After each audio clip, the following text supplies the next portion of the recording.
राजा गजब छल रे रानी का मिला के।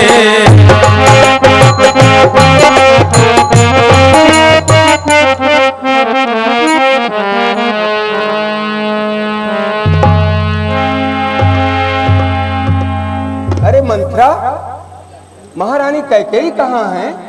महाराज अपने अंतःपुर में होंगी। अंतःपुर में तो मैं देखा, वहाँ तो नहीं है। तो कौशल्या के पास होंगी। मैं महारानी कौशल्या के पास भी जाके आया, वहाँ भी कैकेयी का पता नहीं है। तो महाराज कोप भवन में होगी। क्या कहा? कोप भवन?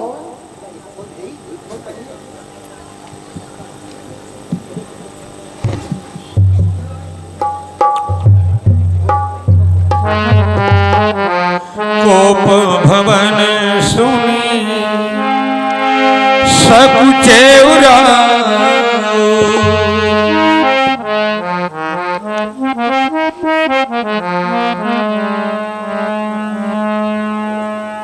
अरे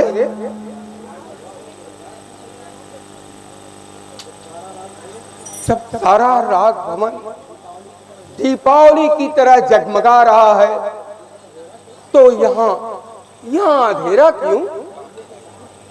प्रिय प्रिय कैकेयी, तुम कहाँ हो? कोई उत्तर नहीं। क्या किसी ने तुम्हें कुछ कह दिया? क्या तुम्हारा अपमान हुआ? बोलो प्रिय, तुम भूमि पर क्यों पड़ी हो? प्रिय बोलो, हे प्राण प्रिय बोलो, यह क्या कैसा यह ढंग बेढंगा है? बेवक्त फूल से मुखड़े का हो रहा मलिन रंग क्यों है? बोलो बोलो प्रिय, कल राम राजा होंगे, तुम्हारी इच्छा पूर्ण हो रही है। उठो उठो प्रिय, तुम्हारा यह उतरा हुआ मुखमंडल मुझे विस्मय में डाल रहा है।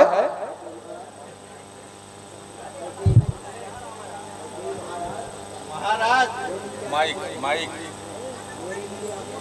मेरे लिए आप कुछ न करिए।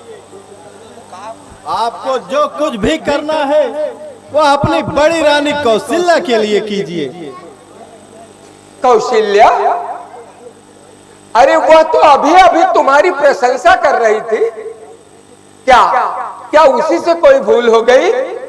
लो चलो, उसी की तरफ से हम तुमसे क्षमा मांग लेते हैं प्रिय। अब तो प्रसन्न होना। प्रिय उठो उठो, 16 श्रृंगार करो, जैसे दुल्हन बनकर पहली बार अयोध्या में उतरी हो। तुम्हारी इच्छा के अनुसार राम को राज्य का भार देकर मैं पूर्ण रूप से मुक्त हो जाऊंगा। महाराज, यह चोचले किसी और को दिखाइए। मैं ऐसी वैसी नारी नहीं जो आपकी चिकनी चुपड़ी बातों में आ जाऊं। प्रिय, यह क्या कह रही हो? अरे तुम्हारी भाषा तो जैसे बदल गई है। क्या राम का राजा बनना तुझे अच्छा नहीं लग रहा? हाँ, बिल्कुल अच्छा नहीं लगता। कौशल्या के बहकावे में आकर आपने जो निर्णय लिया है, मैं उस पर पानी फेर दूंगी। ऐसा ना कहो प्रिय, ऐसा ना कहो। ऐसी बात मुंह से भी मत निकालो। प्रिय, ऐसा करते हुए तुम्हें शोभा नहीं देता है।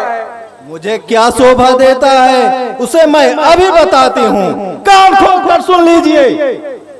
कल राम का राज तिलक नहीं होगा। ऐसा ना बोलो प्रिय। अरे राज तिलक का मुहूर्त निकल चुका है। गुरुदेव वशिष्ठ की यही आज्ञा है। सारी तैयारियां पूरी हो चुकी हैं। सारी अयोध्या अमरावती की तरह सजी हुई है और ऐसे समय में तुम्हारा यह राग मुझे विस्मय में डाल रहा है।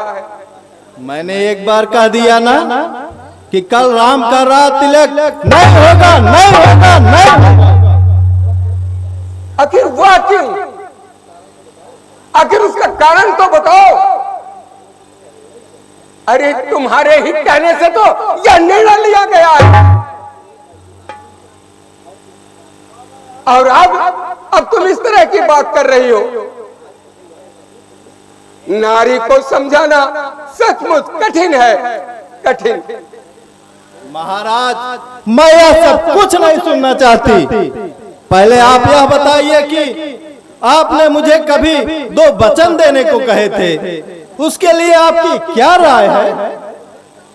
2 वचन? ओह, याद आ गया। देवासुर संग्राम में तुमने मेरे प्राण की रक्षा की थी और तुम्हारे ऊपर प्रसन्न होकर हमने 2 वचन दिए थे। प्रिय, आपको जो कुछ भी मांगना हो मांग लो, लेकिन आपने वो वरदान एक धरोहर के रूप पर मुझ पर छोड़ दिया। फिर कभी मांग लूंगी। आज तुम्हें वह चाहिए तो ऐसे आनंद के अवसर पे 1, 2 क्या 10, 20 मांग लो। यह दशरथ देना जानता है, यह तुम भी जानती हो। रघुकुल रीत सदा चल जाए, प्राण जाहि बरु वचन न जाई। मांगो प्रिय, मांगो, क्या चाहती हो दिल खोल कर मांग लो। मैं अपने वचन से पीछे नहीं हटूंगा। खूब सोच लीजिए महाराज, कहीं ऐसा न हो कि मेरे वचन मांगने पर आप आगा पीछा करने लगे। कैकेयी, क्या तुम्हें मुझ पर विश्वास नहीं है? इस समय महाराज विश्वास में धोखा है। बेखटके कहो। मैं राम की सौगंध खाकर कहता हूं कि मैं तुम्हें वचन देता हूं, आज तुम जो कुछ भी मांगोगी वह मैं तुम्हें सहर से दूंगा। तो सुनिए महाराज, पहले वचन में राम के स्थान पर भरत का राज तिलक और दूसरे में राम को 14 वर्ष का वनवास। यह क्या कह रही हो? अरे भला राम ने तेरा क्या बिगाड़ा है? अरे चारों कुमारों में राम ही तुझे सबसे ज्यादा प्रिय है। अरे उसे राजगद्दी का मोह नहीं है। वह तुम्हारी पहली मांग को पूरी कर देगा, लेकिन तुम अपनी दूसरी मांग बदल दो प्रिय। अरे राम के लिए वनवास, अरे ऐसी कल्पना भी नहीं करना चाहिए तुझे। महाराज यह तो अब सत्य होकर ही रहेगा। अभी तो आप अपने वचन की रक्षा के लिए प्राणों तक की बाजी लगा रहे थे। आपने सोचा, किंतु भरत का नाम सुनते ही आपका इरादा ही बदल गया। क्या भरत आपका बेटा नहीं? क्या मैं आपकी रानी नहीं? कौशल्या और राम ही आपके लिए सर्वस्व हैं। मैं आपकी कूटनीतिक चाल समझ गई। कैकेयी, अरे मेरे सद्भाव का उल्टा अर्थ मत लगाओ प्रिय। राम और भरत मेरे लिए एक समान है। यदि तेरी यही हट है तो राम के स्थान पर भरत का राज तिलक हो। इस इसे सभी स्वीकार कर लेंगे प्रिय, पर मेरे उन प्राणों से प्यारे राम को वन में भेजकर तुझे क्या मिलेगा कह, अरे तेरी कौन सी कामना पूरी हो जाएगी? तो आपका विचार है कि जब भरत राजा हो तो उनके राजकाज में अड़ंगा लगाने के लिए राम उनके सर पर बैठे रहे? ऐसा कभी नहीं होगा। वनवास से तो यह प्रबंध हो जाएगा कि वे लौटकर राज करने के लायक नहीं रह जाएंगे। अरे कैकेयी, क्या क्या तू ये वचन सचमुच कह रही है अथवा परिहास कर रही है?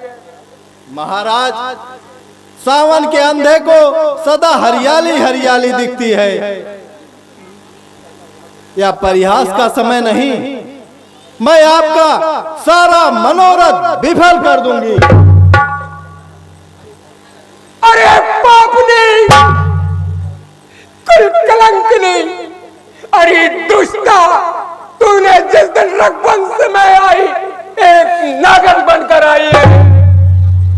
तूने सारी अयोध्या को डस लिया।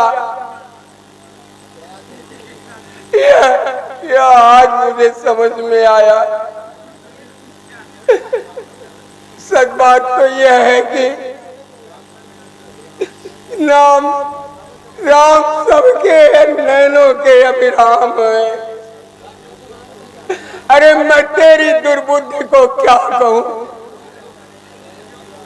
तू उन्हीं का मंगल करने पर उतारू है। बहुत बुरा लग रहा है महाराज। पहले तो वचन पूरा करने के लिए व्याकुल हो रहे थे। आपने सोचा मैं चबाना और गुड़ मांगूंगी, और जब अपना अधिकार मांगा तो सच्ची बात मिर्च शरीफी लग रही है। कोई बात नहीं, आप अपना सत्यव्रत तोड़ दें, मैं आपसे कुछ नहीं मांगूंगी। अरे दुष्टा, तू अच्छी तरह समझ रही है कि मैं अपने वचन से तिल भर भी इधर उधर होने वाला नहीं हूं। इसीलिए तो बार बार ऐसा कह रही है। अरे तूने तो अयोध्या को उजाड़ दिया। अरे मैं प्रातः काल अयोध्या की प्रजा को क्या मुंह दिखाऊंगा? गुरु वशिष्ठ से क्या कहूंगा?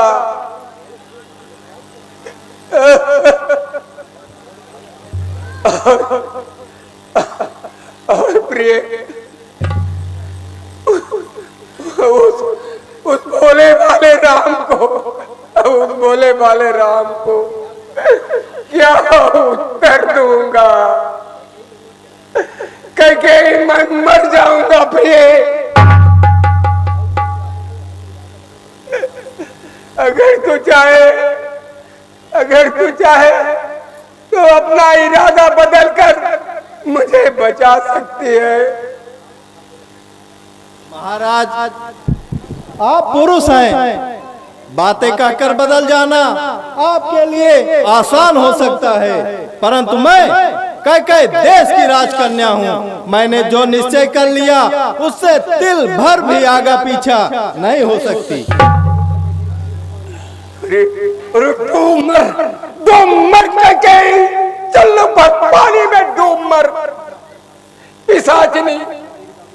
अरे मैं तेरी बातों में आ गया, इसीलिए मुझे यह दंड भोगना पड़ रहा है। बेटा राम, दशरथ को दोष मत देना। बड़ी पीड़ा हो रही है महाराज।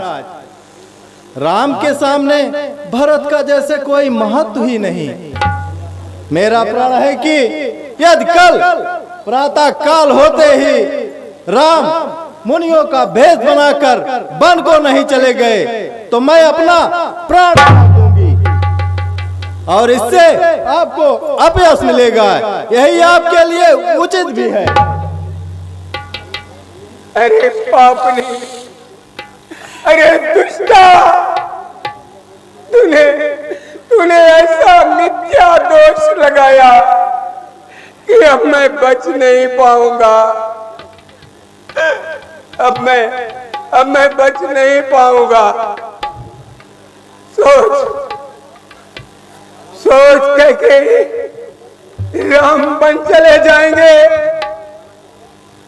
और मैं प्राण त्याग दूंगा,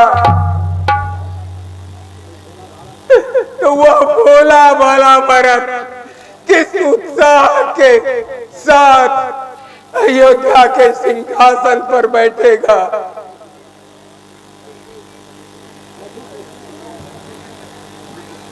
मैंने सोच लिया महाराज, अब आप यहीं पड़े पड़े सोचते रहिए। अरे कैकेयी, मान जा।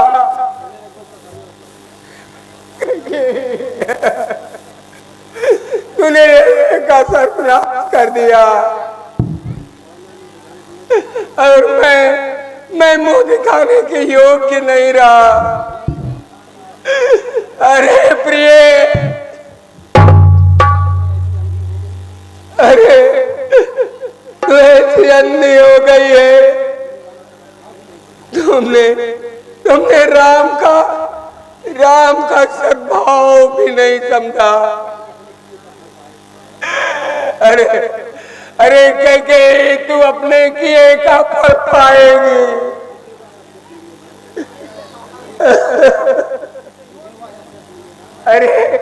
अरे तुझे वही अपयश मिलेगा जो तूने सर में धुलेगा नहीं। आज मैं धोखे से मारा गया।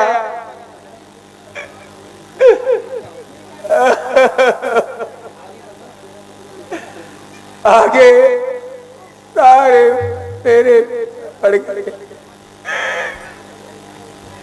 कैकेयी,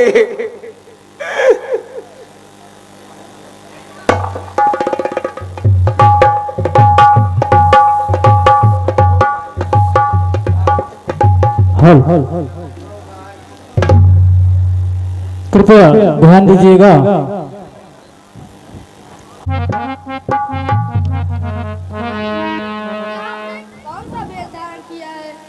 सीते, मैं आज बहुत प्रसन्न हूँ।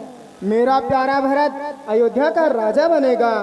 तुम उसे आशीर्वाद देकर उसका मनोबल बढ़ाना। और पिताजी की आज्ञा अनुसार 14 वर्ष के लिए बन जा रहा हूँ। 14 वर्ष के लिए वनवास? यह क्या कह रहे हैं? देवी, मैंने जिस रकुल में जन्म लिया है उसकी तो यही रीति है कि प्राण देकर भी वचन की रक्षा की जाए। मैं तुम्हें बूढ़े सास ससुर की सेवा के लिए यहीं छोड़ रहा हूँ। नाथ, स्त्री के लिए उसका पति परमेश्वर होता है, इसीलिए आप जहाँ जाएंगे मैं छाया की तरह आपके साथ रहूंगी। नहीं सीते, ऐसी बात मुंह से भी मत निकालो। विचार करो, पिताजी बेसुध पड़े हैं, ऐसे में यदि मेरे साथ तू भी चली गई तो राजभवन सूना हो जाएगा। स्वामी, आप वन भटके और मैं राज सुख भोगूं, क्या स्त्री और पुरुष के संबंध का यही अर्थ है? सुख में, दुख में, आपत्ति में, विपत्ति में पति का साथ निभाना ही भारतीय नारी का महान कर्तव्य कहलाता है। इस नाथ, सौभाग्य से मुझे ऐसा अवसर मिल गया है कि इसीलिए मेरी प्रार्थना स्वीकार कर लीजिए और मुझे अपने साथ ले चलिए। सीते, तुमने अभी तक राजभवन ही देखे हैं और उन भवनों में सुख का अनुभव किया है, किंतु वन बीहड़ों, पर्वत गुफाओं, आपके कष्ट की कल्पना तुम्हारे बस के बाहर है। तुमने फूलों की सेज पर पांव रखा है, कांटों से पाला नहीं पड़ा है। चित्र में बने सिंह और व्याघ्र को देखकर तुम कांप उठती हो, किंतु वन में ऐसे जंगली पशु दिन रात घूमा करते हैं। अकस्मात मृत्यु के मुंह में जाना कोई बुद्धिमानी नहीं है। और फिर मैं पुरुष हूँ, कठोर हूँ, किंतु तुम नारी हो, सुकुमारी हो। तुम्हारे लिए वन के कष्ट झेलना महा कठिन है। नाथ, मैं आपकी अर्धांगिनी हूँ। आपके साथ मैंने जीने और मरने का वचन लिया है। कष्ट और विपत्ति में हंस हंस कर झेल लूंगी। आपके चरणोक्षमा फूलों की सेज का अनुभव करूंगी और आपके खाने के पश्चात आपका जूठन मेरे लिए अमर फल बन जाएगा। नहीं सीते, यह तुम्हारा हट है और नारी के हट से कभी कल्याण नहीं होता। सीते, जंगलों में राक्षसों का निवास होता है, वे मनुष्यों का आहार करते हैं। यह जानते हुए भी यदि मैं तुम्हें अपने साथ ले गया तो संसार मुझे अपजस देगा। प्रिय वृद्ध माँ बाप की सेवा के लिए मैं तुम्हें अयोध्या में छोड़ रहा हूँ, इसलिए हट छोड़कर अयोध्या में ही रहो। ऐसा कभी नहीं हो सकता नाथ। जैसे जल के बिना नदी, मणि के बिना सर्प, राजा के बिना राज्य, सूर्य के बिना ब्रह्मांड, धरा के बिना धाम और आत्मा के बिना शरीर नहीं टिक सकती, उसी प्रकार मैं भी आपके बिना एक क्षण भी जीवन धारण नहीं कर सकती। मेरा संकल्प है कि यदि आप मुझे अपने साथ न ले गए तो मैं आत्महत्या कर लूंगी। नहीं सीते, आत्महत्या पाप है, ऐसा मुंह से भी मत निकालो। मैं तुम्हारी इच्छा समझ गया, इसलिए विग्रह बढ़ाना उचित नहीं। शीघ्र तैयार होकर राजमहल के बाहर निकलो।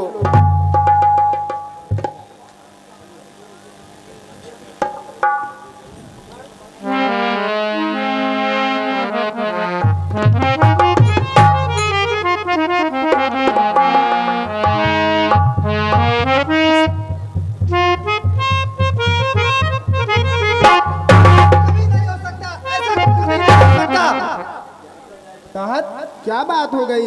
इस प्रकार व्याकुल होकर कहाँ भागे जा रहे हो?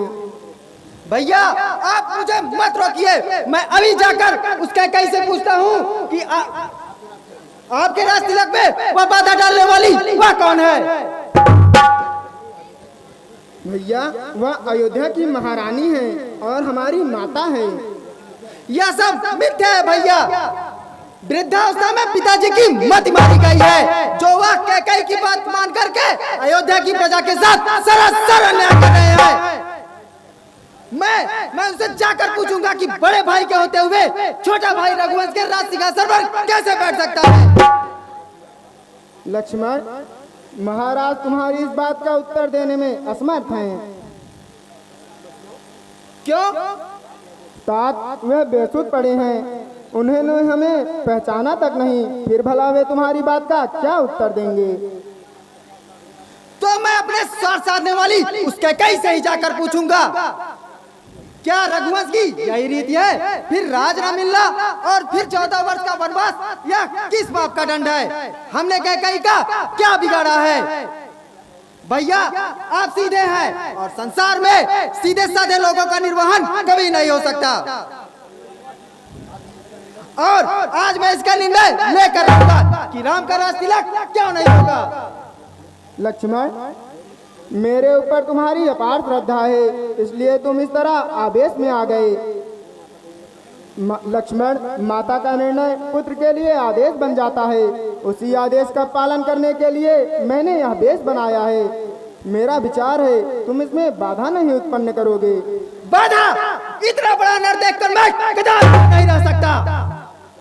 भैया, आप जिस समय अयोध्या के राजपथ से निकलेंगे, महानगरी की काया कांप उठेगी और धरती का कलेजा दहल उठेगा और आकाश थरथराने लगेगा। और लक्ष्मण के होते ऐसा न्याय कभी नहीं हो सकता। लक्ष्मण, बनती हुई बात बिगाड़ देना महामूर्खता है। तुम स्वभाव से उग्र हो, इसलिए महारानी के अंतःपुर में तुम्हारा प्रवेश अनर्थ का कारण बन सकता है। मैं समूचे राजभवन में आग लगा दूंगा, जहां मेरे परमहंस सरीखे बड़े भाई को वनवास की आज्ञा सुनाई जाए, मैं उस राजभवन का अस्तित्व मिटा दूंगा और उन स्त्री के वसीब भूत होंगे हमारा। लक्ष्मण, बहुत हो चुका, इससे अधिक मैं और नहीं सुन सकता। पिताजी मेरे लिए गुरु से भी पूज्य हैं और माँ कैकेयी माता कौशल्या से बढ़कर। लक्ष्मण, मेरी इच्छा है प्रजा पालन कार्य में तुम भरत की सहायता करो। यह कभी नहीं हो सकता भैया। मेरे बड़े भाई होकर आप बन बन भटके और मैं राज सुख भोगूं, यह असंभव है। तो फिर लगता है तुम अयोध्या को अनाथ बनाने पर उतारू हो गए हो। तुम्हारे जैसे वीर का होना राजधानी में विशेष महत्व रखता है। भैया, मैं आपके बिना स्वर्ग में भी नहीं रह सकता। आप मुझे अपना सेवक समझकर अपने साथ ले चलिए। लक्ष्मण, यद्यपि भावना से कर्तव्य ऊंचा होता है, तथापि मैं तुम्हारी भावना को ठेस नहीं पहुंचाना चाहता। चलो शीघ्र तैयार होकर पिताजी का आशीर्वाद प्राप्त करें।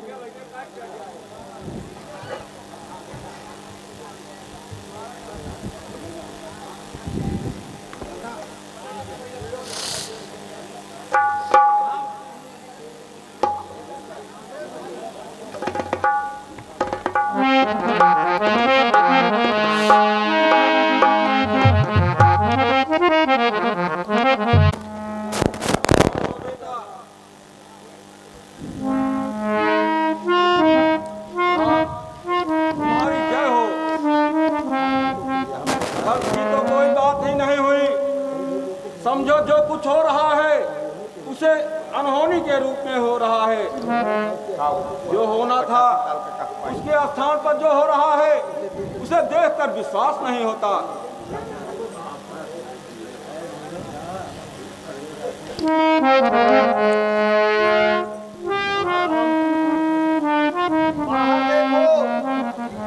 तुम्हारा राज तिलक देखने के लिए अयोध्या के नर नारी पंक्ति बांधे खड़े हैं।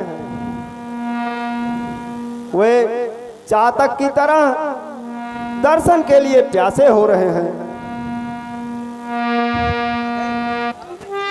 कब होंगे राजा राम, अवध अभिराम बनेगा कब होंगे?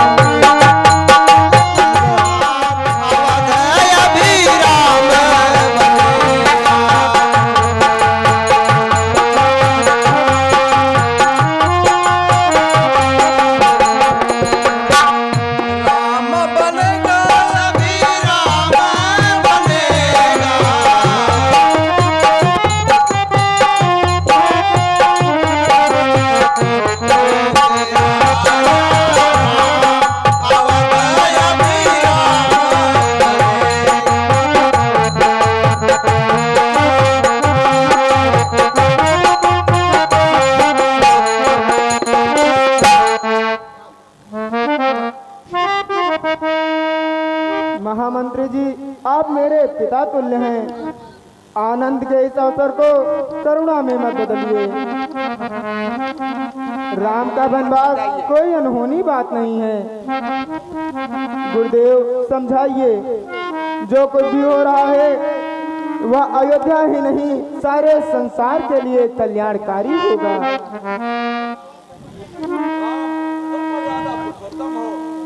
तुम्हारा कर्तव्य पालन और फिक्र भक्त भारत के इतिहास में सदा अमर रहेगा। गुरुदेव, अब इस खाली राज सिंहासन पर भरत को बैठाना आपका ही काम है।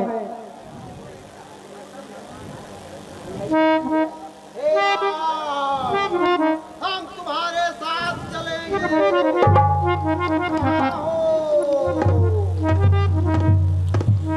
भाई भरत तो सेवक है कहीं, मात की बात को ना माने।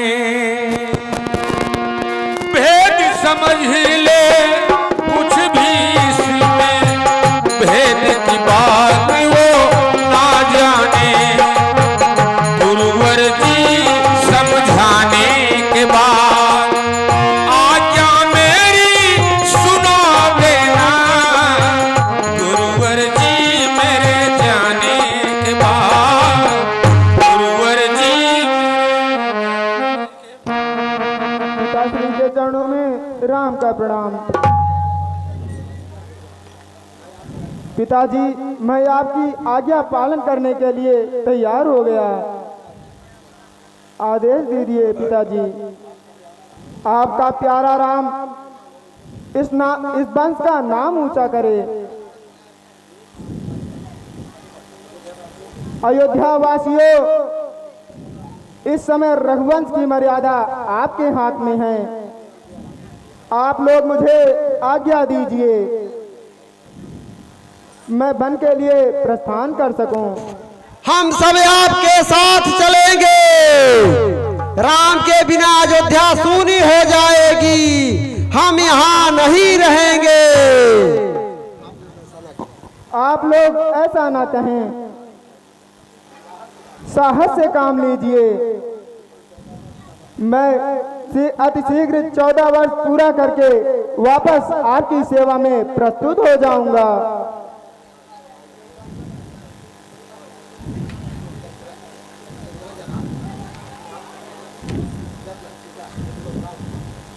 गुरुदेव के श्री चरणों में राम का प्रणाम। पिताजी के श्री चरणों में राम का प्रणाम। चलिए महामंत्री जी।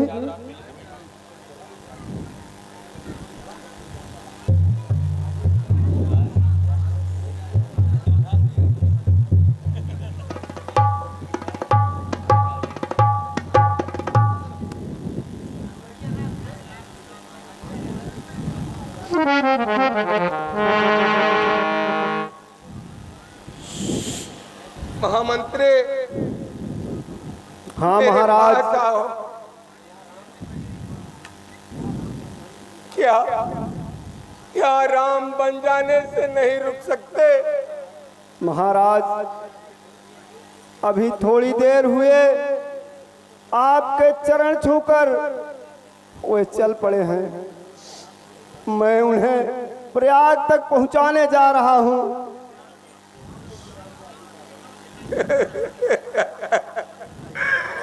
महामंत्री, किस मुंह से राम को आशीर्वाद दूं?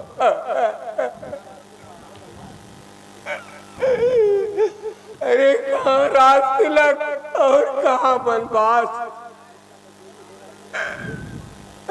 अरे दुष्टा कैकेयी ने मेरा जीवन धन छीन लिया।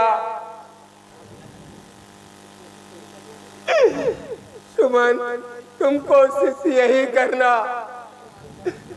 कुछ दिन उन्हें वनों में घुमा फिरा कर वापस ले आना। यदि वो ना लौटे तो सीता को अवश्य वापस ले आना। अरे भागे दशरथ, अरे जनक के सामने तू क्या मुंह दिखाएगा? महामंत्री, जैसा मैंने कहा वैसा ही तुम करना। सीता को अवश्य वापस ले आना। जो आज्ञा महाराज। राम